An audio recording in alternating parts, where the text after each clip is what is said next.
ऋग्वेद का सुबोधभाष्य प्रथम मंडल 123वां सूक्त।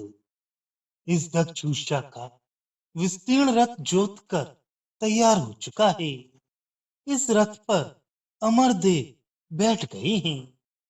विशेष श्रेष्ठ ये उषा मनुष्यों के सुखपूर्वक निवास के लिए यत्न करती हुई अत्यंत काले अंधकार से ऊपर उठी है, प्रकाशित हुई है। सब प्राणियों के पहले ये उषा जागृत होती है। ये उषा बड़ा दान करने वाली तथा धन जीतने वाली है। वे तरुणी पुनः पुनः होने वाली प्रथम हवन करने के समय प्रथम यजनी उषा आई और उच्च स्थान से देखने लगी है। उत्तम कुलीन दिव्य उषा मनुष्यों का पालन करने वाली तो आज जो धन का भाग मनुष्यों को देती है, उस समय दान देने वाला जगत का उत्पन्न करने वाला देव हम निष्पाप हैं, ऐसा सूर्य के सामने कहे। उषा प्रतिदिन घर घर जाती है और नाम यश अधिक धारण करती है। आविर्भाव का सेवन करने वाली ये प्रकाशित हुई उषा प्रतिदिन आती है और धनों में श्रेष्ठ भाग का सेवन करती है। उत्तम भाषण करने वाली उषा तू भग देवता की बहन और वरुण की बहन है। ऐसी तू पहले स्तुत होने वाली हो। इसके अनंतर जो पाप का धारण करने वाला पापी शत्रु है, वह पकड़ा जाए और उसे तेरी दक्षता से तथा रथ से हम पराजित करें। स्तोत्र कहे जाएं, विशाल बुद्धियां कार्य में लगे, अग्नि प्रदीप्त होकर जलती जाए, प्रकाशित उषाएं अंधकार से ढके स्पर्णीय धन प्रकट करती रहें। विरुद्ध रूप वाली रात्रि और कुषा क्रम से संचार कर रही हैं।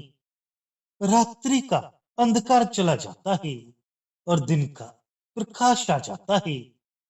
इन घूमने वालों में से एक रात्रि अंधकार से सबको आच्छादित करती है और दूसरी उषा तेजस्वी रथ से प्रकाशित करती है। आज भी ये समान है और कल भी ये उषाएं समान ही होंगी। वरुण के विस्तीर्ण स्थान की ये शुद्ध उषाएं सदा सेवा करती हैं। एक एक उषा 30 योजन तत्काल ही कर्म प्रवर्तक सूर्य के आगे चलती हैं। दिन के प्रथम भाग का यश जानने वाली शुद्ध और तेजस्विनी उषा रात्रि के काले अंधकार में से प्रकट होती है। ये स्त्री उषा सत्य के विरत को तोड़ती नहीं और प्रतिदिन नियत स्थान पर आती और नियम पूर्वक रहती है। हे उषा देवी, शरीर को स्पर्श दिखाने वाली कन्या के समान इष्ट सुख देने वाले पतिदेव के पास तू जाती है। तरुणी स्त्री हंसती हुई और पतु के सम्मुख चमकती हुई अपनी छाती प्रकट रूप से दिखाती है। माता द्वारा पवित्र बनी तरुणी स्त्री के समान तेजस्विनी तू अपने सुंदर शरीर को लोगों को दिखाने के लिए प्रकट करती है। हे उषा, तू कल्याण करने वाली होकर दूर तक प्रकाशती रहे। तेरा वह तेज अन्य उषाएं प्राप्त नहीं कर सकेंगी।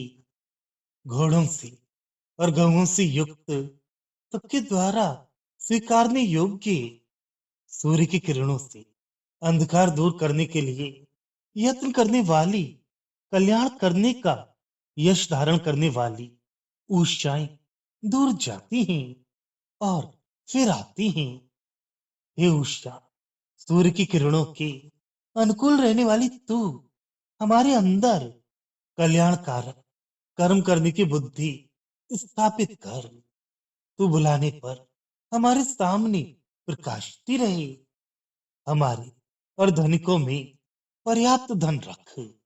सब कार्य दक्षता से करने वाली उषा का विस्तृत और विशाल रथ तैयार हो गया है और उस पर अमरदेव आकर बैठ गए हैं। ये श्रेष्ठ उषा मानवों के सुखदायी निवास के लिए ज्ञान पूर्वक यत्न करती है। उसने अपने आप को अंधकार से ऊपर उठाया है। यही मनुष्यों का कर्तव्य है। वे अज्ञान अंधकार से अपने आप को ऊपर उठाएं, विपत्ति से ऊपर उठकर संपत्ति को प्राप्त करें और दूसरों का निवास सुखपूर्वक हो, ऐसा प्रयत्न करें। ये उषा सब प्राणियों से पूर्व उठती है। यह बहुत दान करने वाली उषा अन्न, बल तथा धन को जीत लेती है। सबसे पूर्व उठकर अपने कार्य में लगने से अन्न प्राप्त होता है, बल बढ़ता है और प्रयत्न करने से धन मिलता है। यह बार बार आने वाली तरुणी स्त्री उषा सबसे प्रथम स्थान में विराजमान होती है और उच्च स्थान से सबको देखती है। हे कुलीन उषा देवी, मनुष्यों का तारण करती हुई तो मनुष्यों के लिए जिस समय धन का भाग देती है, उस समय देव सूर्य के सामने हमें निष्पाप बताएं। मनुष्यों का तारण करने के लिए उन्हें धन का योग्य भाग देना चाहिए। आवश्यक भोग साधनों के अभाव में मनुष्य सुख से नहीं रह सकेंगे। इस प्रकार धन का बंटवारा ही मनुष्य को सुखी और निष्पाप बना सकता है। आवश्यक भोग की न मिलने पर मनुष्य पाप में प्रवृत्त होता है। आविर्भाव लेने उषा प्रतिदिन आती है, कीर्ति को धारण करती है, स्तुति सुनती है और घर घर पहुंचती है।